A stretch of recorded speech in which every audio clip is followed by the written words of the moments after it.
Thank you, Joanne, and welcome, audience, to today's game show of What's My Line? Our game show is modeled loosely after an Emmy Award-winning TV quiz show that ran for 17 years and won the Golden Globe Award for Best TV Show in 1962. So out of all the panels you're going to hear this morning, this is the best.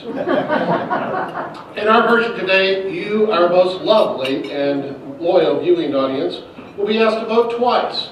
Yes, twice. Vote early and vote often. For your first vote, you'll be asked to vote for the best line of argument, based on the written words alone that you think would be most persuasive to members of Congress later today when you go up to the Capitol. You'll be choosing between 4 lines of arguments, or think of them as talking points. Why 4? Because of time, we had to artificially limit the number of options. What? That's correct, only 4, because there are endless variations of arguments in favor of our sector's united position in favor of protecting charitable deductions. Your job on Capitol Hill will be to use the best line of argument that fits your particular audience in the room. After you cast your first vote based on a brief line of written words alone, we will then call on our glamorous celebrities sitting up here for today's show. Each is a highly regarded advocate with tremendous knowledge and experience on this issue. They are like opera singers at the Met or Shakespearean actors at the Globe, who will give voice and meaning to the mere written words you see on the screen now. And for those of you who remember the old black and white version of What's My Line, like I do, who have to squint to see the screen in front of you, you can find a printed version on the last page of your Summit packet. After our experts perform, I will ask you to vote again, this time for which advocate most beautifully brought their line to life, persuading you. 2 final things before you cast your first vote based on a line of written words alone. First, let me pull back the performance curtain for you so that you can have a peek at the reason for this particular session, to give you, the viewing audience, the chance to hear in a fun format the words of experts that you can repeat today on Capitol Hill, as well as back in your states where there are also threats against the charitable giving incentives and imposing caps on charitable deductions. Feel free to take notes.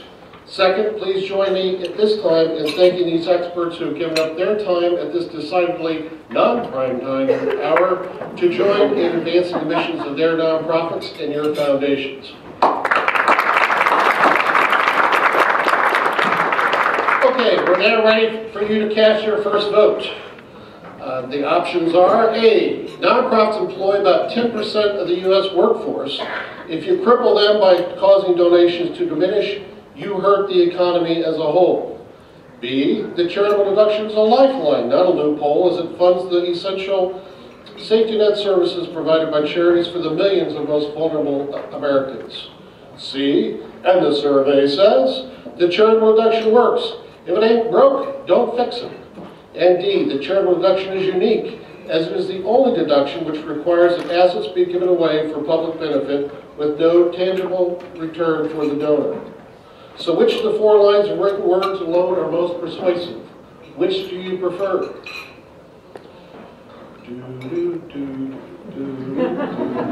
This is the time to cast those votes. Stuff them in.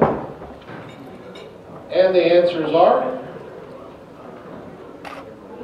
voila. Economic role, 29%. Help the most vulnerable, 22%. It works, 12%. It's unique, 37%. Okay, now let's hear our expert advocates give voice to these lines of arguments. Our first contestant today, live from Burbank, or the banks of Potomac, is the ever-talented Andy Finch, who is the Director of Policy for the Association of Art Museum Directors. Pursuant to the rules, Andy will have 4 minutes to persuade you. Now, before Andy's time begins, I want to remind each of the contestants that time is short and 4 minutes is the max. Bonus points for keeping things short. And to reinforce this, we have a little dinger. So, and we also have a wonderful timekeeper up front. So with that, Andy, you have 4 minutes. Okay, I'll get right to it with a string of dry numbers, dry but large numbers. Nonprofits employ 1 in 10 workers in the United States. That's nearly 14 million employees. The nonprofit sector is larger in terms of employees than the finance and real estate sectors combined. Nonprofits pay nearly $670 billion annually in wages and benefits. They spend nearly $1.9 trillion on an annual basis. In 2011, Americans gave 15 billion hours of volunteer service. That's the equivalent of 8.9 million full-time jobs. If Congress tampers with the charitable deduction, donations will decrease, and all of those numbers will decrease along with them. I realize that this argument doesn't tug at the heartstrings. My point is that it tugs at congressional heartstrings. So what makes members of Congress feel good? Jobs do. If I were cynical, I'd say that they want their constituents to have jobs because people who have jobs are happy. People who don't have jobs are unhappy. Unhappy people vote against incumbents. Now, 30 years in Washington haven't made me that cynical, so I will say, on behalf of our friends in Congress, they really do care about the right things as well as politics. So a brief anecdote. A few years ago, the Rand Corporation put out a study. It said that arts advocates need to develop a compelling case about art for art's sake. Representative Louise Slaughter is the leading advocate for direct federal funding for the arts, and she primarily uses, practically always uses, the economic argument, not art for art's sake. She invited Rand to give a briefing to congressional art staffers. When she introduced the Rand scholars, she said, "We're so glad to have these scholars here today. They're going to talk about their new study and about art for art's sake, but you staffers don't listen to them." It was amazing. She said, "Don't listen to them. You know what your bosses vote for. They vote for jobs." Louise gets arts for art's sake, but she knows that she needs more than that. So you may think that charity is a lot more compelling than the arts and that therefore you don't need the economic argument. I wouldn't bet on that, but in any case, why throw away a winning argument just because you prefer another one? Remember, members of Congress may want to have more than one argument. The economic argument gives them useful political cover. They can always say, "I had a hard choice to make, but I decided to vote for jobs."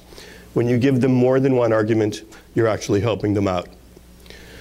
Also, the economic case and the heartstrings case are not mutually exclusive. They can actually go together. I put it like this. So, we have evidence that tampering with the charitable deduction will diminish contributions. It stands to reason if you diminish contributions, nonprofits will have fewer resources, fewer jobs. Where will those ex-employees go? Who will hire them? Who will retrain them? Who will meet the social needs that they were meeting? You go straight from the heartstrings, from the jobs to the heartstrings. You put them together. In conclusion, I would say that economics and heartstrings are unbeatable.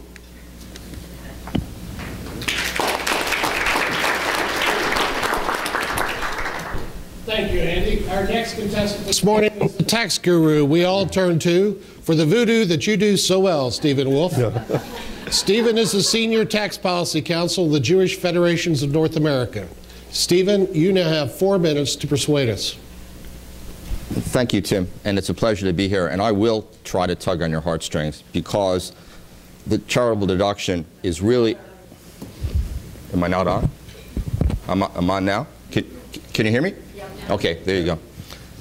So I will try to tug on your heartstrings, and I want my time back, by the way. My organization represents 150 federations around the country, and we have about 1,000 affiliated agencies that really serve the most vulnerable among us. And it's the charitable deduction which really is the lifeblood of what we can do. And my argument really stems from the fact that this is more about what charities do with the money they receive than the actual donation for individuals themselves. Because it's so important to fund these social services which represent the safety net that is really vital for really millions of Americans around the country, especially in a time where federal funding continues to be cut for vital programs. We saw this again yesterday when the House budget came out again with significant cuts in social service programs, Medicare, Medicaid, the like, in a time when we face potential sequestration cuts later on this year. It is the charitable deduction and those funds which really serve as the lifeblood for charities around the country. I can give you probably a great local example. An organization about 15 miles from here, the Hebrew Home of Washington, D.C., operates a significant long-term and skilled nursing facility that provides services to over 500 residents on an ongoing basis. It's been in operation for about 100 years. The Hebrew Home serves a population, 75% of which are Medicaid patients. But that Medicaid funding only provides about 60% of their revenue. In fact, for every day they have a Medicaid bed operating, they lose $51 a day. But for the fact that they receive significant charitable dollars, they literally would have to close their doors. So we're talking about a lifeline, not a loophole. And in terms of a return on investment for the government, if you think about the fact that donors give $3 to a charitable organization in terms of getting a charitable contribution deduction, that costs the government $1 if you do the math. So that's a return on investment of really 3 to 1. There's very, very few government programs that can demonstrate any return any close to that. So in sum, we're talking about a provision that's been a compact between the government and the American people for over 100 years, which really provides the lifeblood for charities to do this important social service work that they need to do in our time today. So thank you.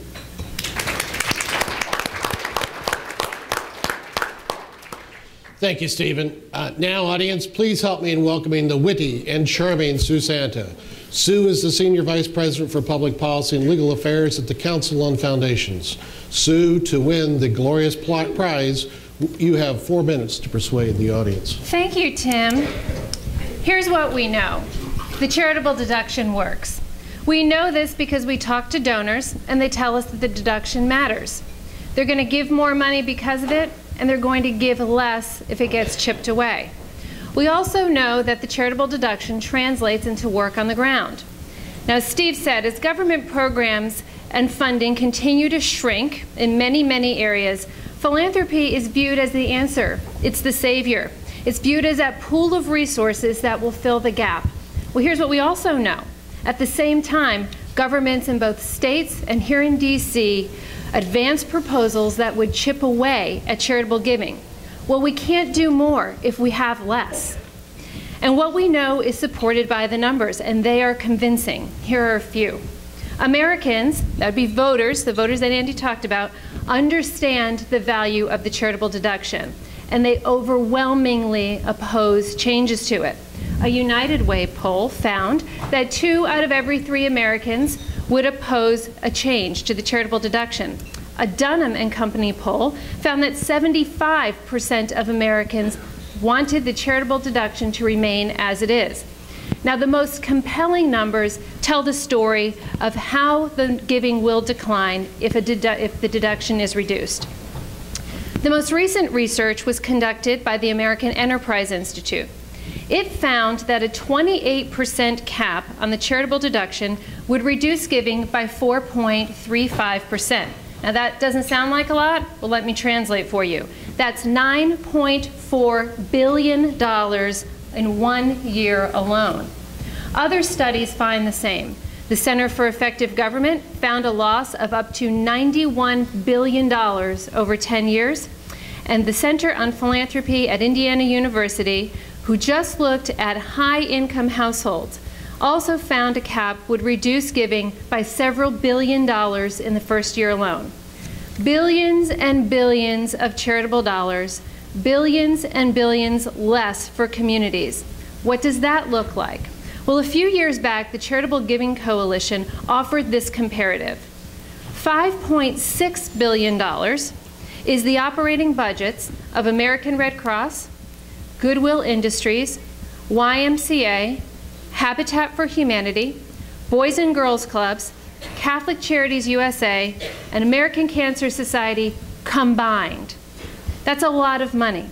Most importantly, it's a lot of people in our communities who won't be helped by charities. Finally, we know that the charitable deduction matters, and it works because we saw firsthand what happened when it did get reduced. In Michigan and Hawaii, state deductions were reduced and millions were lost. In Hawaii, a cap that was intended to raise $12 million for the state resulted in a $60 million loss in charitable giving. And in Michigan, a cap cost the state $50 million, the charities $50 million. Both have been reinstated. It's clear, isn't it? The charitable deduction works, and if it ain't broke, don't fix it.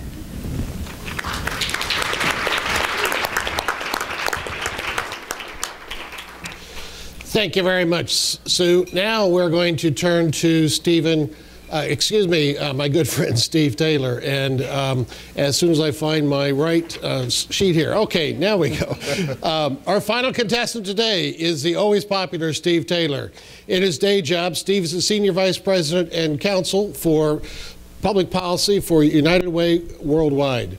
And for those who don't know, Steve is a devoted father who is man enough to be a Girl Scout leader for his daughter. Steve, you have 4 minutes to sing your opera for persuasion. Thank you, and my night job is harder than my day job, I'll just say that. So the charitable deduction is really unique among all the deductions that are available today, and it goes back as far as our history, our American history goes back. We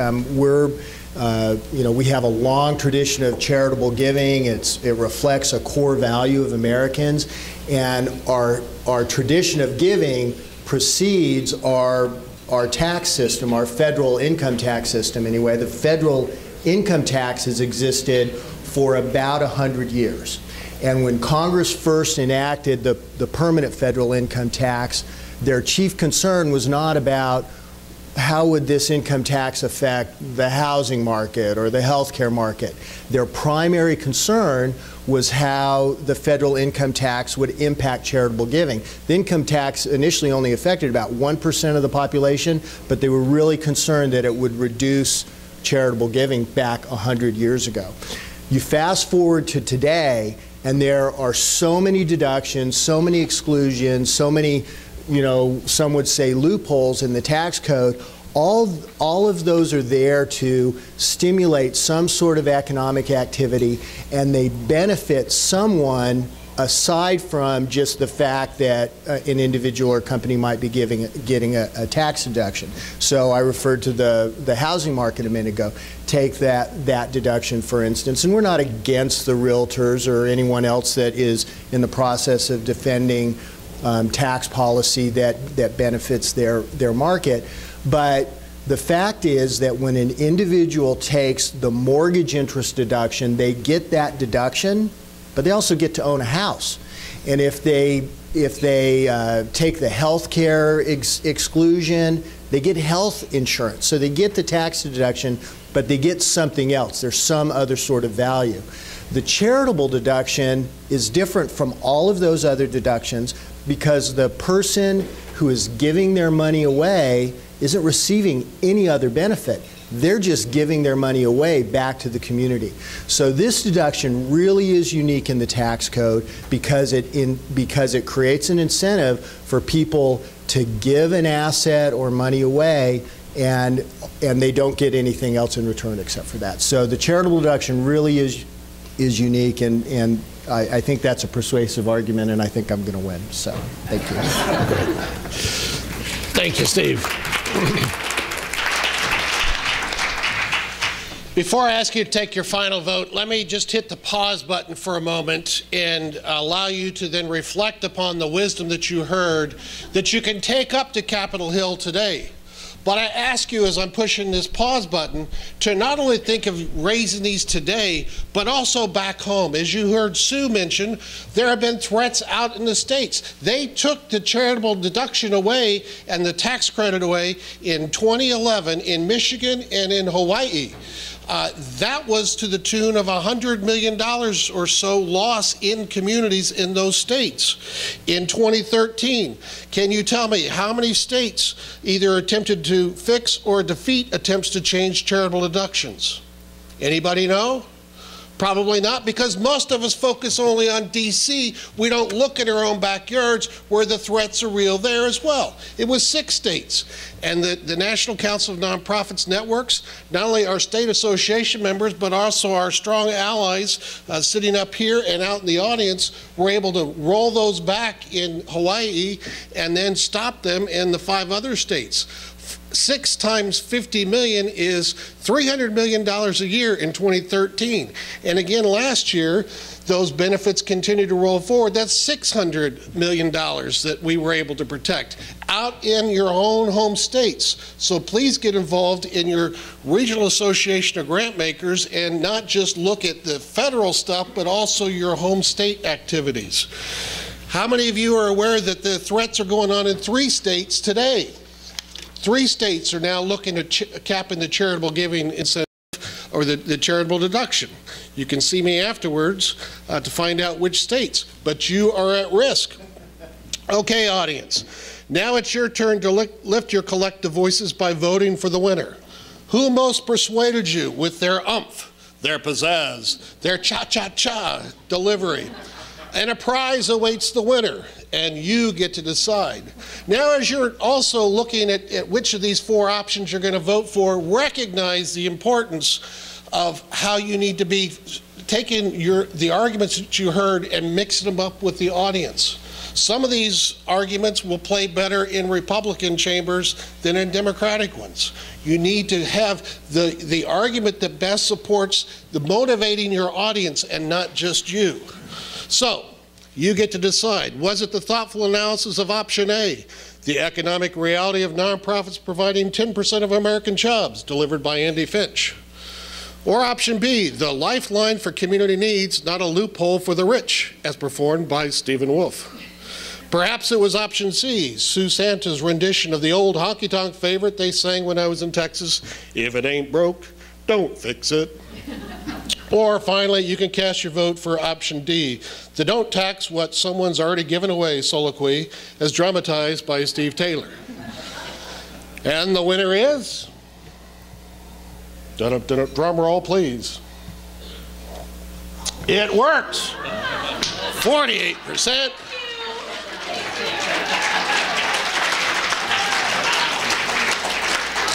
Good, huh? So we have as the winner, it works, 48%. If it ain't broke, don't fix it. Think honky tonks. And then at 21%, the economic role, at 18%, it's unique, and at 14%, it helps the most vulnerable.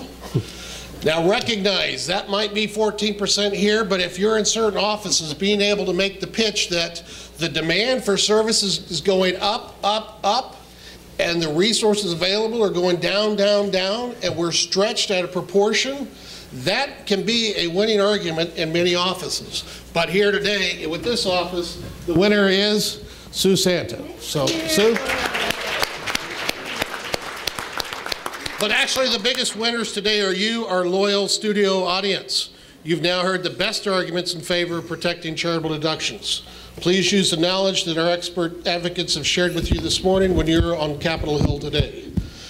Also, please use these arguments as well as you're talking about the America Gives More Act. That is a live matter. It's already passed the House. It's over in the Senate, and we need to be advancing that as well. Push that as well. And now I invite you to join me in thanking our panel of celebrity experts.